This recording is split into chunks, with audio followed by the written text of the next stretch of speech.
Hello, everyone. It's Aaron Eggman from Character Formation Coaching at Christian Mind Body Transformational Coaching Technique. We're in session 3 of Becoming a Loving Person series, and this is on the character structure of attachment. I'm using a lot based on the competence and character growth plan. That's where I was trained, both as trained in counseling techniques, and now I'm getting trained in coaching techniques from the program. And so I'm drawing a lot from John Townsend's model here. So we can see the growth tree. Problems present in the personal realm and in our relational realm or in our performance. But the fruit isn't the real issue. The real issue has to do with the character.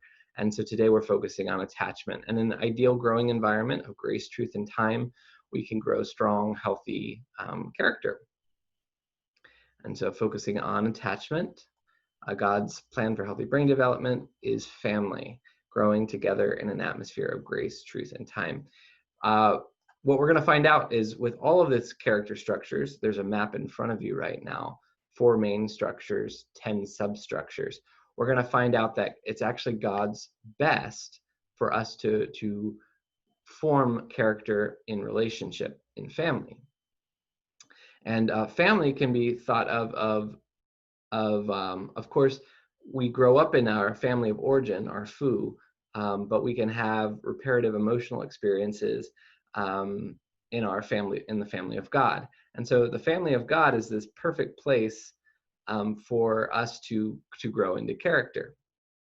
And so God's plan is for in our family of origin to grow in the character structure of attachment, and especially years 0 to 1, it's a time when a baby is really, really growing in this character structure. And so this is think of attachment especially as that special bonding between a mom and a baby.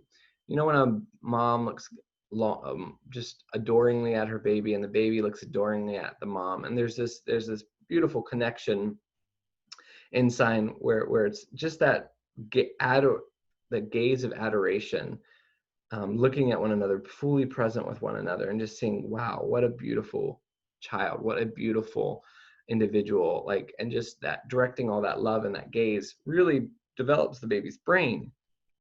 And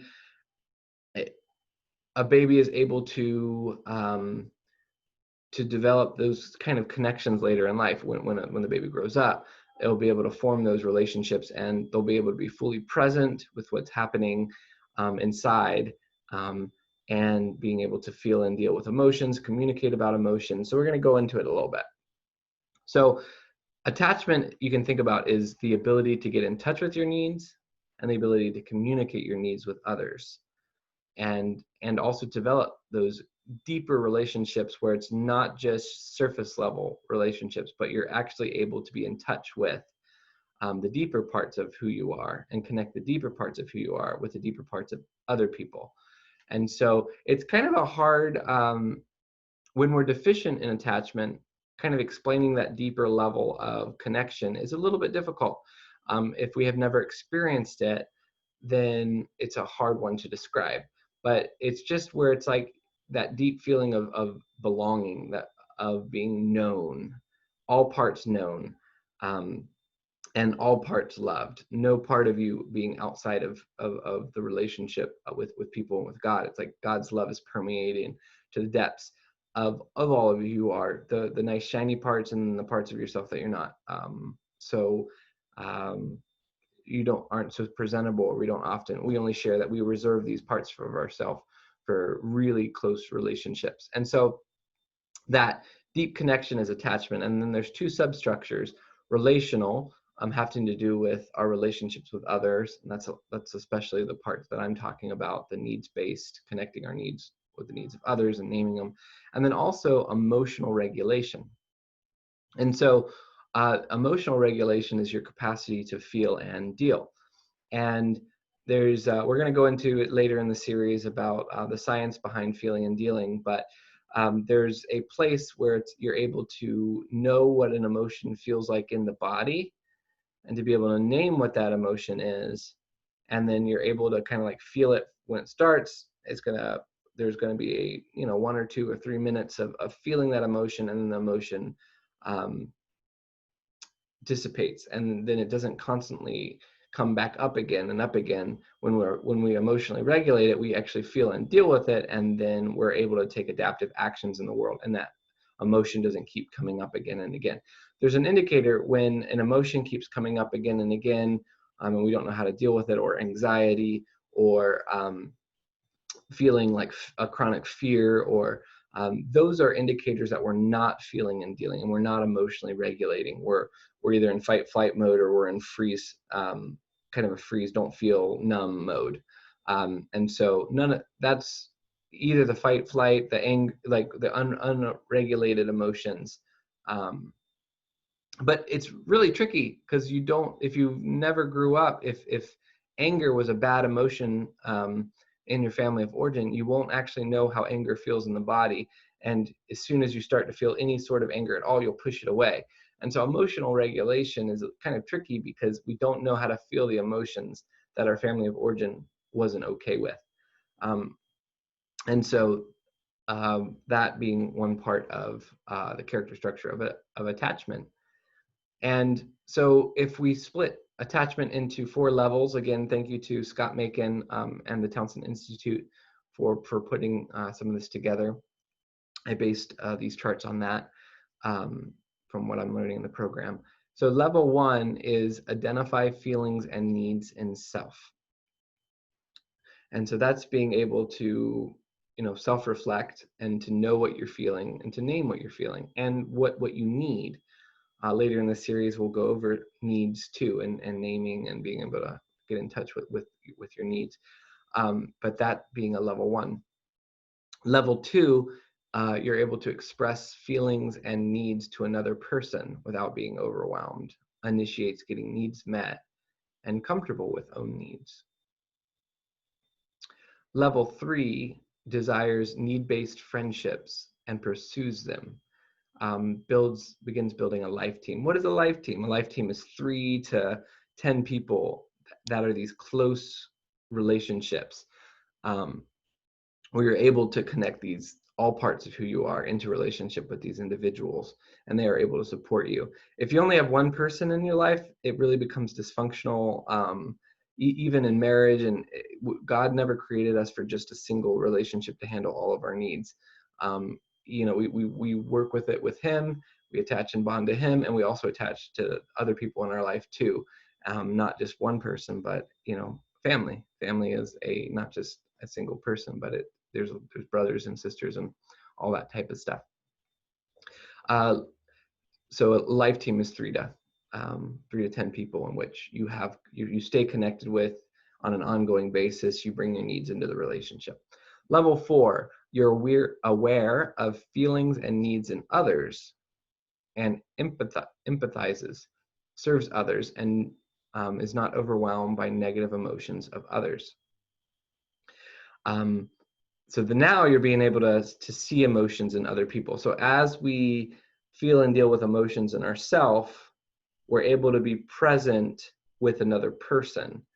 So if we're comfortable emotionally regulating fear inside of ourselves, like we can name it, we can feel it, we don't have to make it go away right away. We can hold it.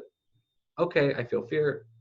Oh, that makes sense. You know, like for and then just being able to validate it and let it, you know, rise up, feel it. Okay, you know, feels like butterflies in my stomach. You stay with it. It dissipates. No big deal. You're not overwhelmed by it. Then you'll be able to grow in the character structure of attachment, because now you're going to be able to be aware of feelings in others. And when other people feel fear, you won't make it go away right away and make it try to disappear.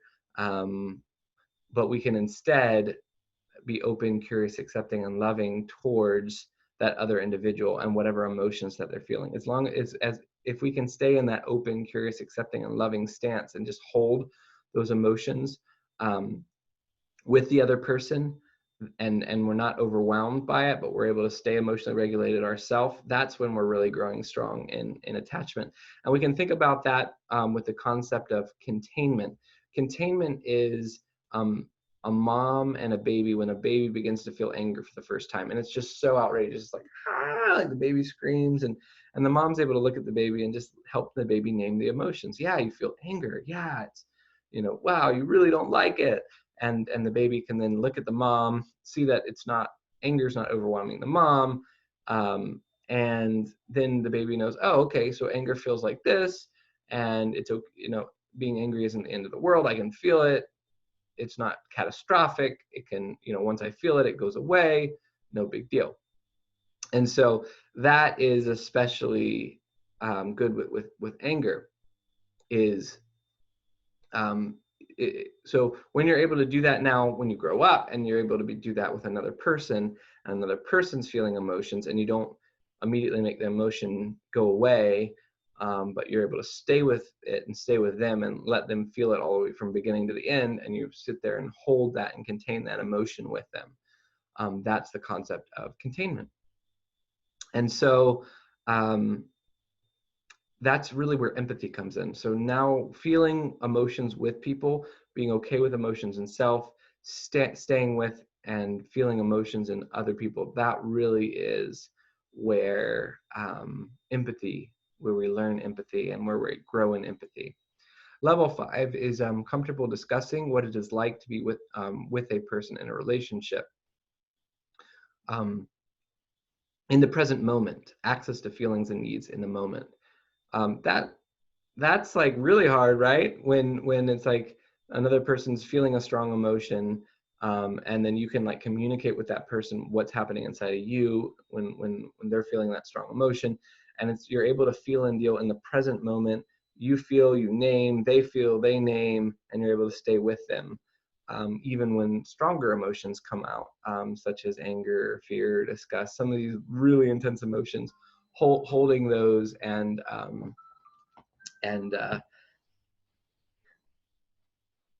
continuing with that. So this section is the attachment hiding patterns.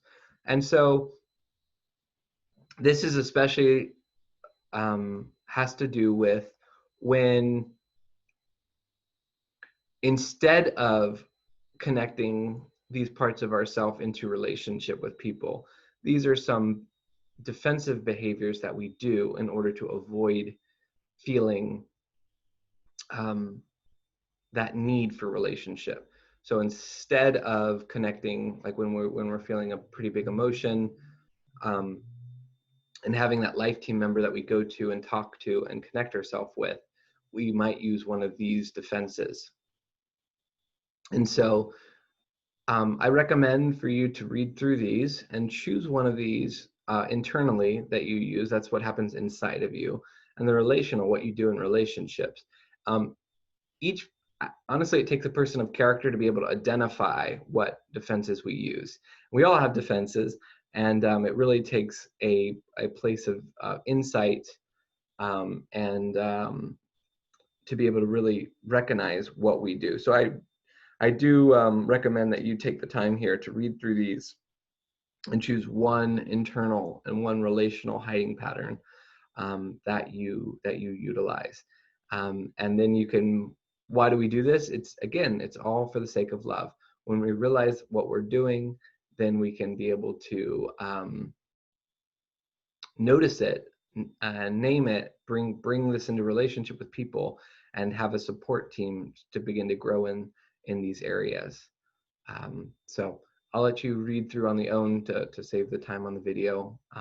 Choose one internal, one relational, and then you can begin to, I would tell somebody in your life about this and ask them to begin to help you to identify it. Again, in an atmosphere of grace, truth, and time, this is the truth time. It's time to kind of figure out where you're at, take stock of where you're at, and then from that place, being open, curious, accepting, and loving towards yourself, not beating yourself up that you use one of these, because we all do, but open, curious, accepting, and loving towards yourself. I wonder why that is. Because if we just understood why we use a pattern, a defensive behavior, or an internal hiding pattern, or relational hiding pattern, it would make sense, because these are actually resilient survival mechanisms that helped us get through a difficult time in our life. And so we utilize this, and they're very strong, resilient mechanisms. But one way is we can now begin to recognize what used to be resilient is no longer resilient in the relationships that we're in and could actually hinder us. We can now go back and grow in love in that area. And so again, open, curious, accepting, and loving towards, aspects that use these defenses. But then, let it be, well, okay, so this is what I use. And then once you again to identify it, you can grow in it. Thank you for joining me today, and we'll continue on with separation next. If you like this video, please go ahead and subscribe. Feel free to share it or post it. And please hit the like button. All right, I'll talk to you next time.